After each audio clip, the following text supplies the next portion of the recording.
Welcome to the Prime Desk on S24 Television, live from our newsroom in Abuja, bringing you the developments that matters most, from the biggest stories across Nigeria to the events shaping the world. I am Hadiza Galadima. Tonight, we lead with Army rescues 33 adopted passengers in Zamfara. Adeyemi demands lawyers, media at Reps Pro. Typhoon Dolphin batters China with torrential rains.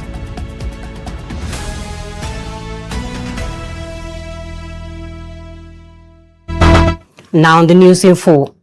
The House of Representatives' investigation into the controversial Presidential Foreign Investment Promotion Council has taken another turn, with its self-appointed Director General Adeniyi Adeyemi insisting that his lawyers and journalists must be present before he submits to questioning by lawmakers. Adeniyi's position adds another layer to an already contentious investigation into the council's activities and its claims of official recognition. The House Committee is examining the circumstances surrounding the council, including questions over its legitimacy, operations, and the appearance of its activities in government-related processes. The controversy has also attracted the attention of law enforcement authorities. A federal high court in Abuja previously issued a bench warrant for Adeyemi's arrest after he failed to appear for arraignment on an 8-count charge involving allegations including forgery, fraud, and impersonation. The demand for lawyers and media presence could now become a key issue in the committee's proceedings. Lawmakers are expected to determine how and when Adeyemi will appear before the panel, while the wider controversy continues to raise questions about accountability, the use of government institutions, and the safeguards surrounding public funds and official appointments. The National Agency for Prohibition of Trafficking in Persons, NAPTIP, says it has secured more than 20 convictions in sexual and gender-based violence cases and rescued about 33,000 victims through its interventions. The figures highlight the scale of the agency's work in tackling trafficking, sexual exploitation, and other forms of violence against vulnerable people. Beyond the conviction, the rescue figures point to the continuing challenge faced by victims of trafficking and sexual violence across the country. NAPTIP's work involves identifying victims, removing them from abusive or exploitative situations, and pursuing legal action against alleged perpetrators. The convictions are particularly important because successful prosecution remains one of the major challenges in the fight against gender-based violence. The agency's records also reinforces calls for stronger cooperation between law enforcement bodies, prosecutors, communities, and support organizations. For victims, rescue is only the first step. Effective rehabilitation, access to justice, and protection from further abuse are equally important. NAPTIP's latest figures therefore provide both an account of enforcement successes and a reminder of the scale of the problem. The Nigerian Army has rescued 33 people adopted in Zamfara State in a military operation that ended with the attackers abandoning their victims and fleeing into nearby bushes. The victims were traveling through the Safi area of Zamfara when they were intercepted by the gunmen. Troops responded to the incident and engaged in the adopters in a firefight, forcing them to retreat and leaving the 33 hostages behind. The victims were subsequently recovered safely while troops launched efforts to attack the fleeing attackers. The rescue comes against the backdrop of persistent banditry and kidnapping across Zamfara and other parts of Nigeria's northwest, where armed groups continue to target travelers, rural communities, and vulnerable residents. Zamfara has remained one of the country's major security hotspots, where recent attacks resulting in death and mass adoption The latest operation is therefore significant beyond the rescue itself, as it highlights the continuing military campaign against armed groups operating across the region. The Army's success also comes amid renewed pressure on security agencies to prevent kidnappings before they occur, dismantle bandit networks, and ensure that communities and major travel routes remain safe. Also, the Ogun State Police Command has arrested 23 foreign nationals over an alleged visa scam and fraudulent financial operation in the state. The suspects were reportedly apprehended following police investigation into activities allegedly taking place within the command's area of responsibility. The arrests are expected to form part of a wider investigation aimed at determining how the alleged operation worked, who its intended victims were, and whether other individuals were involved. Police investigators also expected to establish the immigration status of the suspects and determine whether the alleged visa activities involved forged documents, false representations, or other forms of fraud. The development comes as Nigerian law enforcement agencies continue to confront increasingly sophisticated forms of financial and immigration-related fraud. Authorities have repeatedly warned members of the public to be cautious when dealing with individuals or organizations promising visas, jobs, or overseas opportunities in exchange for large payments. The suspects remain subject to investigation, and allegation against them will have to be established through due process. Women in Osun State have taken to the streets to protest alleged political violence and intimidation ahead of the state governorship election. The protesters are calling on political actors and security agencies to ensure that women and other voters can participate in electoral processes without fear. The protest places the issue of electoral violence at the center of preparation for the election. Women groups and civil society organizations have repeatedly raised concerns that violence, threats, and intimidation can discourage voters from turning out and can particularly affect women who seek to participate as voters, campaigners, party officials, or candidates. The protesters are therefore demanding stronger security measures and greater accountability from political parties and their supporters. Their message is that competition for political offices must not translate into violence or intimidation. Security agencies are expected to maintain vigilance around polling locations and other sensitive areas as preparation for the election continues. Women leaders, youth advocates, and delegates from across the African continent gathered for the Women Community in African Town Hall meeting, a platform aimed at empowering women and young people to play greater roles in shaping Africa's future and contributing to global development. S24's Hajara Suleiman has the details. The event brought together participants from across the continent to celebrate the achievement of women while encouraging greater participation in leadership, peace building, and governance. Speakers emphasized that societies thrive when women are given equal opportunities to lead, influence policies, and drive sustainable development. The town hall meeting featured discussions on strengthening women's leadership, promoting accountability, and creating an inclusive system that fosters peace across the continent. A major highlight of the gathering was the leadership transition as Dr. Maimuna Salim of South Africa was unveiled as the new global leader of the women community in Africa. So, the one thing about Women Community in Africa, we've been in existence now since 2016 and operating since 2018. And every year we move leaps and bounds and transcend into different areas of social ills and challenges. And the one thing we want to focus on women's growth and in leadership and governance, which is to do women in the politics. And we need to have a seat at the table, and we need to be heard. Our voices need to be heard, and this is now to go around and do advocacy work on governance and leadership, because women shy away from that, not understanding that it's something that is we do every day. It's just now we have a seat at the table, and having a seat at the table means that we need to come together and support women who are going through this trajectory of politics and governance. The ceremony also included the presentation of certificates to the newly inducted members, followed by their swearing-in. Honorary members were also decorated in recognition of their outstanding contributions to the organization's vision.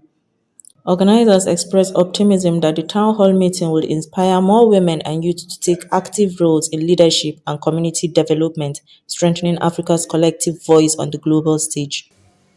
It's not easy, it's a good one. Initiative is a good one. I want to encourage the women who has come out to put this event, that they should not relent, no matter how you are being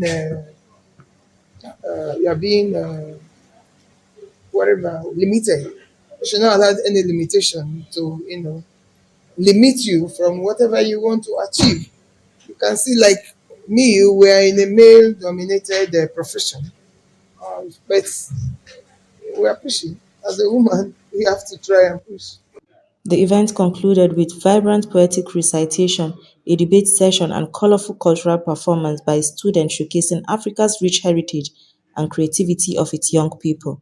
For S24 Television, I am Hajara Suleiman.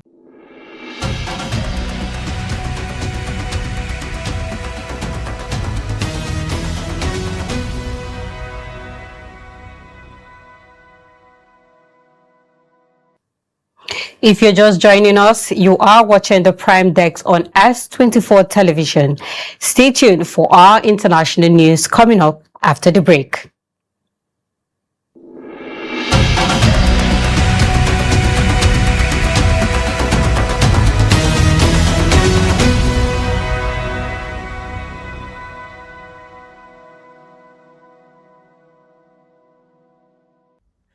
Typhoon Dolphin has caused widespread disruption across eastern China after making landfall in Zhejiang province on Sunday. The storm brought strong winds of about 151 kilometers per hour, torrential rainfall, and severe flooding. More than 1 million people have been evacuated from vulnerable areas as authorities continue to respond to the threats of flooding and landslides. Shanghai has also experienced record rainfall, while hundreds of flights have been cancelled and public transportation disrupted. Although Typhoon Dolphin has weakened into a tropical storm, heavy rainfall is expected to continue across parts of eastern and central China. Emergency teams remain on high alert as authorities work to protect residents and assess the damages. Mariam Dalhatu, reporting for S24 Television.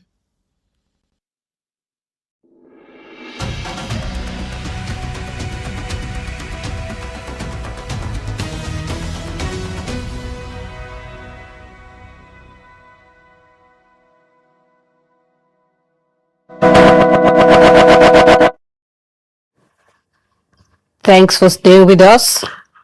A South Sudanese whistleblower has reportedly been released after spending nearly 2 months in detention. According to his family, the case has attracted attention because of the whistleblower's allegation of corruption and the circumstances surrounding his detention.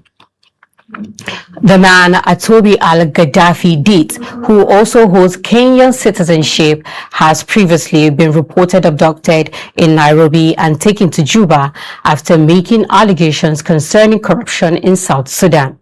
Earlier reports said his family was unable to establish his whereabouts and had raised concerns over his safety and well-being. His reported release brings an end at least for now, to a detention that had raised questions about the treatment of whistleblowers and the protection of individuals who expose alleged wrongdoings.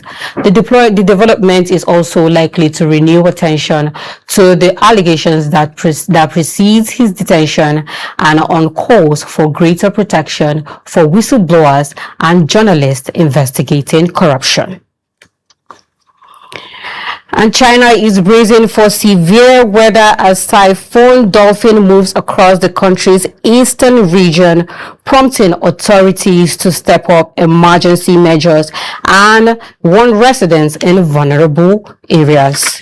The storm bringing strong winds and heavy rainfall, with officials working to minimize the risk of flooding, damage, and disruptions to communities. Miriam Dalhatu reports. Typhoon Dolphin has caused widespread disruption across eastern China after making landfall in Zhejiang province on Sunday. The storm brought strong winds of about 151 kilometers per hour, torrential rainfall, and severe flooding. More than 1 million people have been evacuated from vulnerable areas as authorities continue to respond to the threats of flooding and landslides. Shanghai has also experienced record rainfall, while hundreds of flights have been cancelled and public transportation disrupted. Although Typhoon Dolphin has weakened into a tropical storm, heavy rainfall is expected to continue across parts of eastern and central China. Emergency teams remain on high alert as authorities work to protect residents and assess the damages. Miriam Dalhatu, reporting for S24 Television.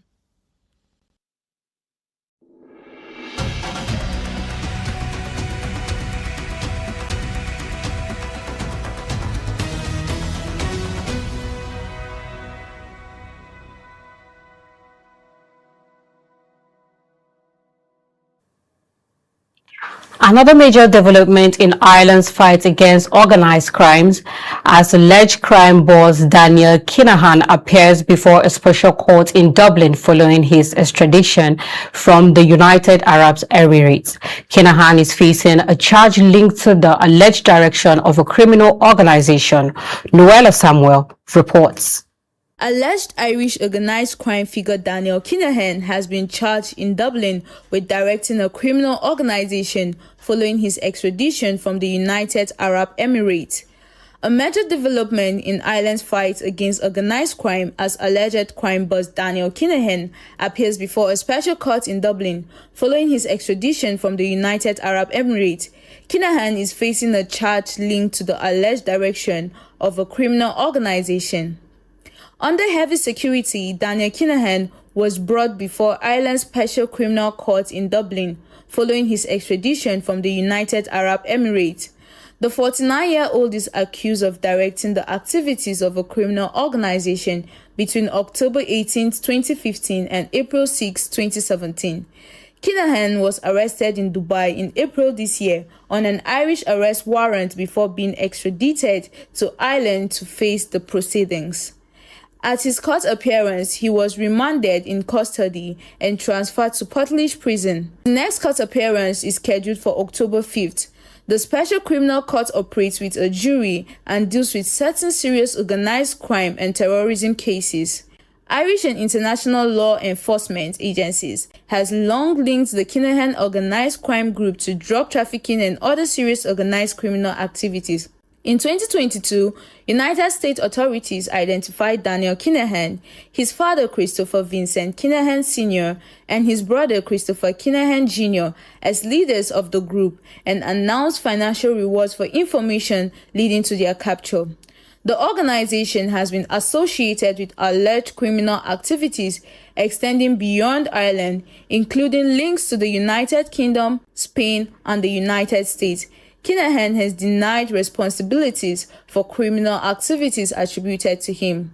He remains an accused person and the charge against him has yet to be proven in court. His extradition marks a significant development in Ireland's efforts to pursue alleged members of the organization across international borders. Noella Samuel reporting for S24 Television.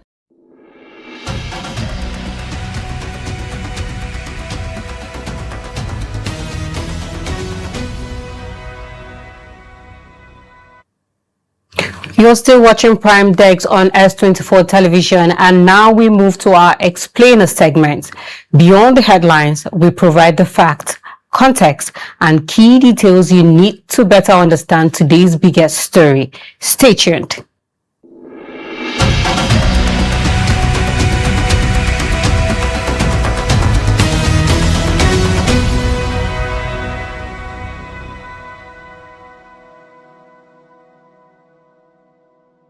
The death of Ali Khamenei marks a major turning point in global geopolitics, placing him among a group of world leaders whose rule ended through violence, military intervention, or targeted operations rather than peaceful political transition.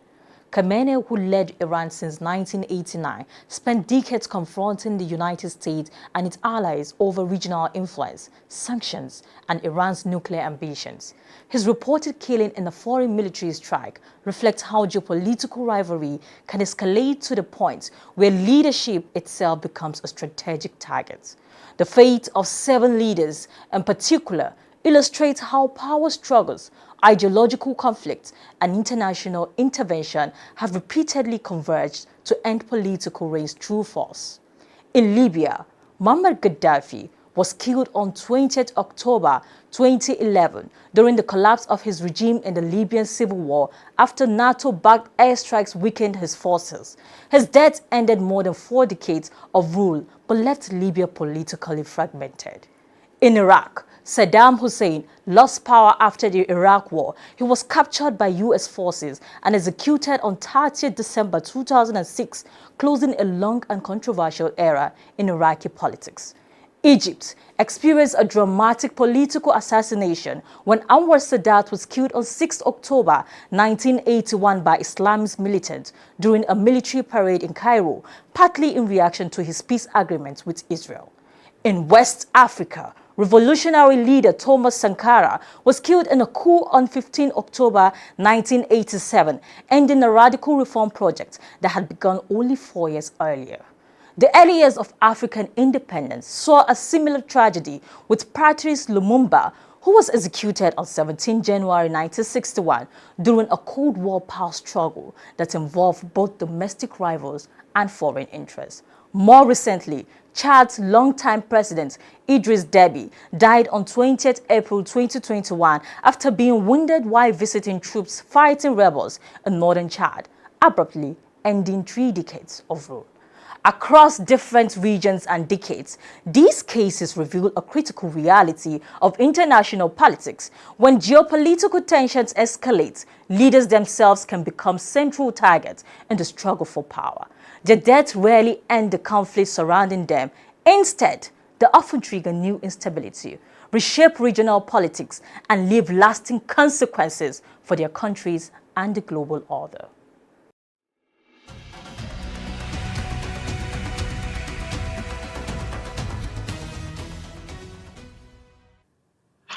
And now, a break from politics and current affairs as we bring you the latest from the world of entertainment.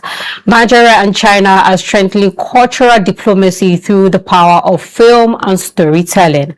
At the Nigeria-China Film and Literature Symposium held in Abuja, a landmark cooperation agreement was signed between the Nigerian Television Authority and the China Movie Channel, paving the way for the exchange of film content between both countries. The partnership is expected to boost cultural understanding, expand audiences for Nollywood and Chinese cinema, and create new opportunities for emerging filmmakers. Our correspondent, Khadija Mohammed, reports. Nigeria and China have continued to strengthen their relationship through trade, education, infrastructure, and cultural exchange. Now, Both countries are using the power of storytelling to bring their people even closer.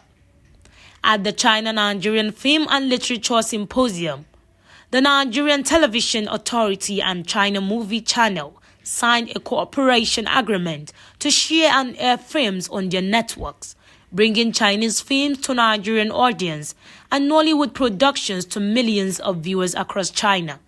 This is a process that has started a long way. Today we've been able to append our signatures to the agreement, and it means that we will be exchanging programs and also have co-production with the CMC and NTA, and of course we'll share our knowledge and of course our heritage to the people of China and of course Nigeria.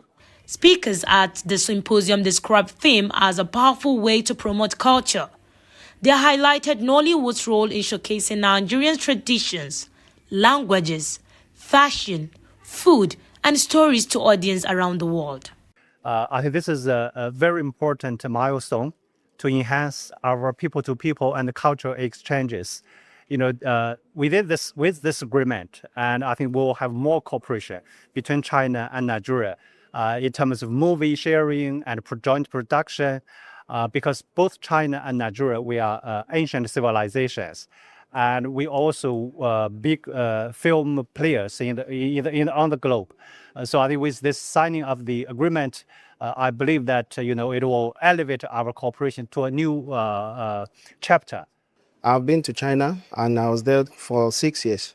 And what I see there coming to Nigeria is to be a very welcoming developmental part in this country. Stakeholders also said the partnership will create new opportunities for young filmmakers through international exposure, collaboration, and wider access to global audience. Having such cultural exchanges and co-productions, it makes us very well aware of certain nuances, certain cultural stories, backgrounds. Like if you take a trip to China, you will find out everywhere you go, they're talking about their cultures. If you go into the hall, you will see a replication of the panda. They're very proud of their culture. And so we doing the same. It brings about awareness. Co-productions like we're seeing with other Nigerian storytellers will open up audiences. It will bring about the production of more films, more documentaries, and all of that. And, it's endless.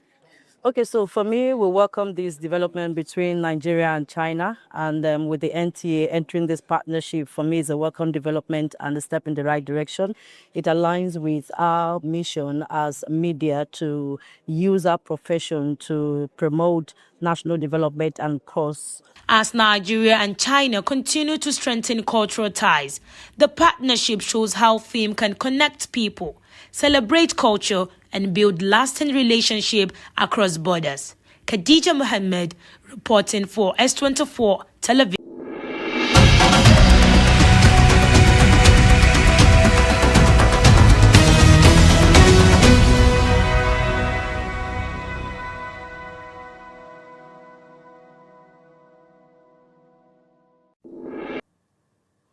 Now let's join S24's Karimat Hassan for the roundup of the biggest entertainment news making waves today. It's been a lively day in entertainment, with Nollywood legends taking fans back to the early 2000s, Funke Akindele teasing her next big project, and Christopher Nolan setting a new box office record. The Nollywood veterans Patience Ozokwo and Nkem Owo have taken fans down memory lane after recreating an iconic scene from the 2001 classic Ukwa. The Nigerian movie followed Ukwa, played by Nkem Owo, as he navigated the chaos of moving from village to the life of the city. One of its memorable moments was his hilarious clash with his city sister-in-law, Susanna, played by Patience Ozokwo, over everyday chores, including washing clothes and buying vegetables. More than 2 decades later, the actors have brought the same scene back, delivering the familiar lines with the same energy and comic timing that made the original so memorable. The reunion has sparked nostalgia among fans, with many praising both actors and describing them as legends of Nollywood. From audiences who grew up watching those early 2000 comedies, the recreation is a reminder of a very different era in Nigerian cinema. Meanwhile, Funke Akindele is building anticipation for another Nollywood project. The actress and filmmaker has teased her upcoming project, The Four, through her Funke Akindele network, FAN. The teaser has kept details about the production under wraps, but it has already got fans talking and looking forward to the big reveal. With Akindele coming off another strong run at the Nollywood box office, expectations are high for what she plans next. Her recent success has further cemented her reputation as one of Nollywood's biggest commercial forces. And in Hollywood, Christopher Nolan is celebrating a major milestone. His latest film, The Odyssey, has crossed $1.1 billion worldwide, officially making it the highest-grossing movie of his career. The epic has overtaken The Dark Knight Rises, which previously held the record for Nolan, with about $1.085 billion worldwide.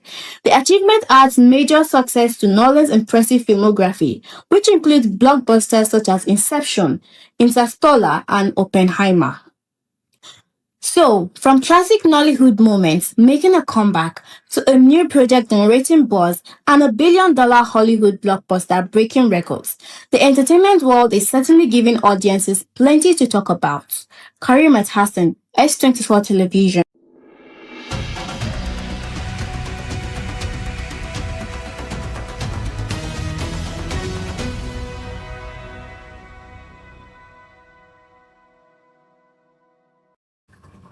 And in sports, Nigeria's Jessica Orji made history at the World Cup Under-20 Championship, while Moroccan teenager Ayoub Boadi's impressive World Cup performance has brought him closer to a big money move to Manchester City.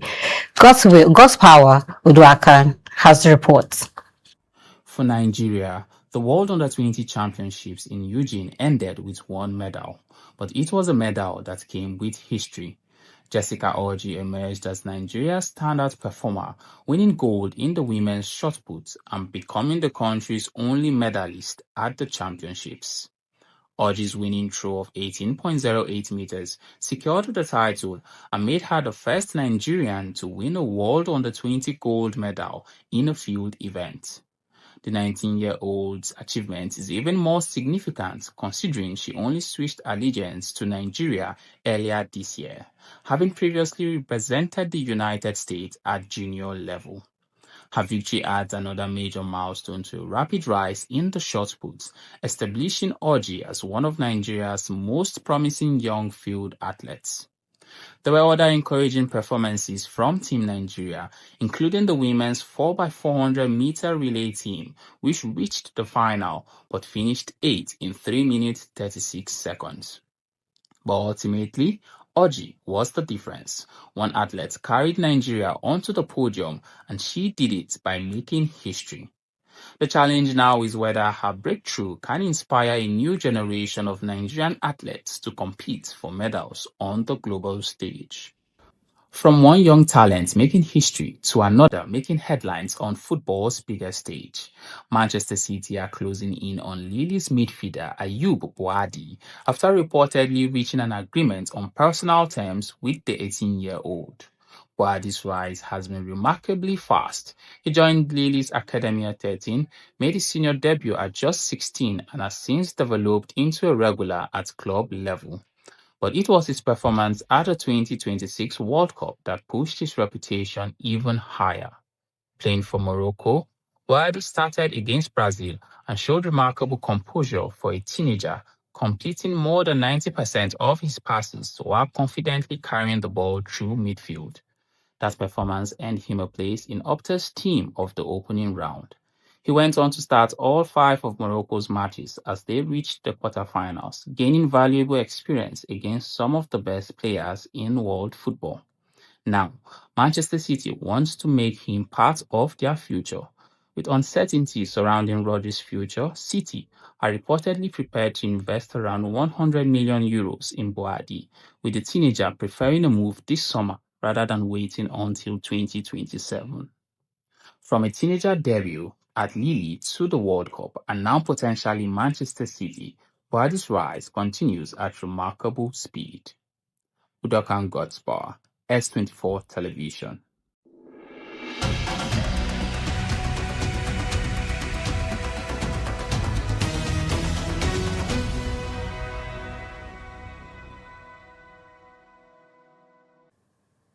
That brings us to the close of the Prime Desk on S24 television. But before we go, here's a quick recap of the major stories we brought to you tonight. The Nigerian Army rescues 33 people abducted by gunmen in Zamfara as troops intensify operation against bandits in the northeast. The House of Representatives probe into the controversial Presidential Foreign Investment Promotion Council takes a new turn, with Director General Adeniyi Adeyemi demanding the presence of his lawyers and journalists.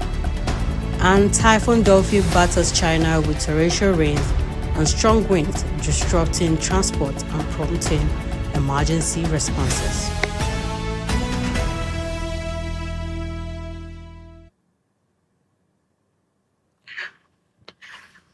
Do join us tomorrow, same time, and remember to follow us on all our social media handles at S24 Television for more updates and breaking stories. My name is Hadiza Galadima. Bye for now.